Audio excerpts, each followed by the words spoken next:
చూపించడానికే మరి దేవాది దేవుడు పరలోక రాజ్యం నుంచి ఒక చిన్న బిడ్డలాగా ఈ లోకంలో జన్మించాడు, పెరిగి పెద్దవాడయ్యాడు, ఎన్నో శ్రమలు ఎన్నో అవమానాలు పొంది సిలువలో బలైపోయాడు. ఎవరి కోసం? నీ అవిధేయత కోసం.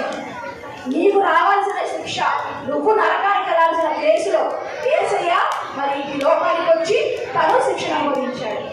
మరి నువ్వు ఏమి అక్కర్లేదానా?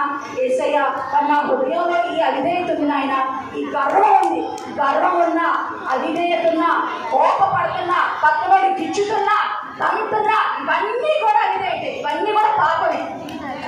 ఎందుకంటే తెలుసా, మనం జన్మించడమే పాపంలో జన్మించాం.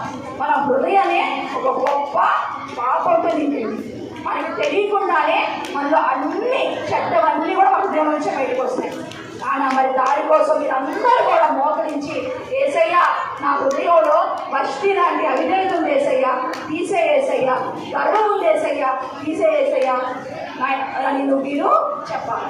అర్థమైందా? అప్పుడు దేవుని అంగీకరిస్తే మరి అప్పుడు దేవుడు మీకు ప్రజలు అవుతాడు, మీకు క్షేమాభివృద్ధి కలిగింది.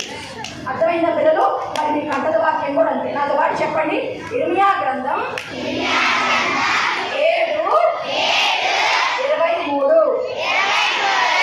ఇర్మియా గ్రంథం 7:23. చెప్పండి, మొత్తం నాతో పాటు చెప్పండి, మీకు చిన్నదే ఉంది. నా మాటలు మీరు అంగీకరించిన ఎడల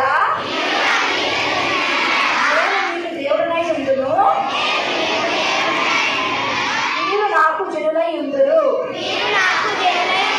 మీకు క్షేమము కలుగునట్లు నేను మీకు ఆజ్ఞాపించుచున్న మార్గం అంతటి యందు